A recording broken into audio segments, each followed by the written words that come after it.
বরের সাথে বাইরে থাকার যেমন মজাও আছে তেমন কিন্তু সাজাও আছে। কেন এই কথাটা বললাম, চলো আজকেই সেটা তোমাদের সঙ্গে শেয়ার। হাই, আমি অর্পিতা কুঠুরি তোমাদের সবাইকে জানাই স্বাগত। কাল রাত থেকে শরীরটা খুবই খারাপ, সর্দি তার সঙ্গে মাথার যন্ত্রণা। আশা করি সবাই জানো সর্দি মাথার যন্ত্রণা হলে কি পরিমাণের কষ্ট হয়। আজ অনেক সকাল সকালই ঘুম থেকে উঠে পড়েছি। আসলে নাক বন্ধ হয়ে যাওয়ার কারণে ঠিক করে ঘুমোতেই পারিনি।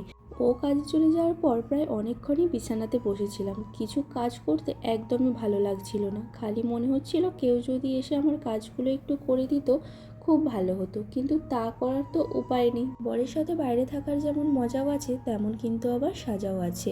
শরীর খারাপ হোক মন খারাপ হোক, নিজের কাজটা নিজে একাকে করতেই হবে। শরীর মানতে না চাইলেও মনে অনেকটা জোর নিয়ে ঘরের কাজগুলো সেরে ফেললাম। ও আবার কাজে যাওয়ার আগে ওষুধ আর একটা কেক কিনে দিয়ে গিয়েছিল। এখন কেক আর হরলিক্স নিয়ে বসেছি খেতে, খেয়ে ওষুধ খেয়ে স্নান করে তারপরে কিন্তু রান্না বান্না করব, কারণ না হলে শরীরটা ভারী হয়ে থাকবে, রান্না করতেও ইচ্ছা করবে না। তো খানিকক্ষণ বসে তারপর কিন্তু স্নান করে পুজো দিয়ে চলে এসেছি এখন রান্না করতে। কাল সন্ধ্যে থেকেই না ডাল ভিজিয়ে রেখেছিলাম, আজকে ডালের বড়া আলু দিয়ে তরকারি করব বলে। কি করে জানবো হঠাৎই এত ভীষণ পরিমাণে শরীরটা খারাপ হয়ে যাবে বলে। ডালগুলো যদি না করি আজকে তাহলে তো নষ্ট হয়ে যাবে, তাই কষ্ট হলেও ডালটাকে বেটে নিয়েছি। ডালটার মধ্যে এখন পেঁয়াজ কুচি, লঙ্কা কুচি, সামান্য হলুদ গুঁড়ো, লঙ্কা গুঁড়ো, নুন আর ঘরে ভাজা মশলা ছিল সেটাই দিয়ে ভালো করে মেখে এখন ডালটাকে বড়ার মতো দিয়ে ভেজে নিচ্ছি। তারপর কিন্তু আলুটাকেও ভেজে নেব। ভেজে যেমন আদা জিরে দিয়ে মশলা কষে তেমনই কিন্তু মশলা কষে তরকারিটা বানিয়ে নেব।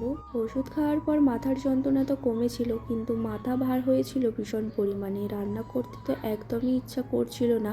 মায়ের কথা খুবই মনে পড়ছিল। এখন যদি মায়ের কাছে থাকতাম তাহলে হয়তো বিছানায় চুপ করে শুয়ে থাকতাম, একটা কাজও করতে হতো না। বিয়ের আগে কিন্তু আমার এত ঠান্ডা লাগতো না, বছরে একবার কি দুবার, কিন্তু এখানে আসার পর থেকে আমার দুদিন ছাড়াই ঠান্ডাটা বেশি লাগছে। আসলে এখানের ওয়েদারটা একদমই ভালো নয়। সকালের দিকে গরম লাগলে রাতের দিকে কিন্তু ভীষণ পরিমাণে ঠান্ডা লাগে।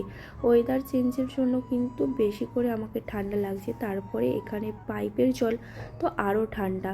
তো রান্নাটা কমপ্লিট করে বাইরে খানিকক্ষণ বসেছিলাম, তারপর আর কোনো কিন্তু ভিডিও করিনি, কারণ তারপর খাওয়া দাওয়া করে ঘুমিয়ে গিয়েছিলাম।